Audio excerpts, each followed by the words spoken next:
It's a scene which shames a modern wealthy country. The Australian government has promised to do something about it, but these are the squalid conditions in which many Aboriginal people continue to live. It's not good enough, people.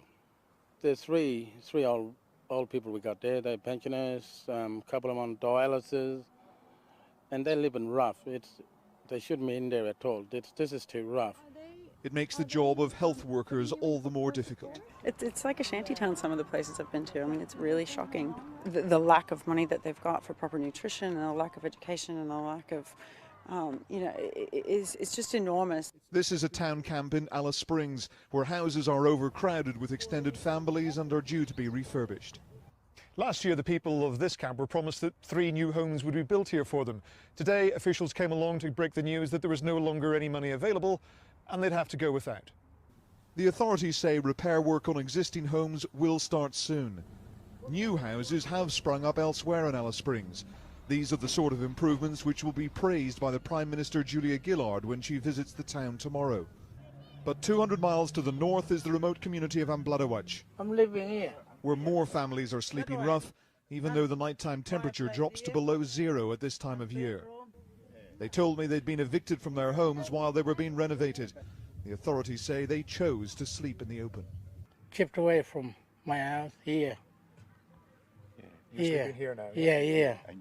And some are still waiting for their houses to be fixed. So you don't know how long you will be living we out don't like know this? how long we'll be staying out here in the cold. This is supposed to offer protection from the summer sun, not the winter cold, but this is where 3 children had been sleeping. Some families have been given proper tents to stay in, but it's hard to believe other Australians would put up with being treated like this. Outside contractors do the renovations, while most of the local men are unemployed, living off welfare handouts, as they have done for decades.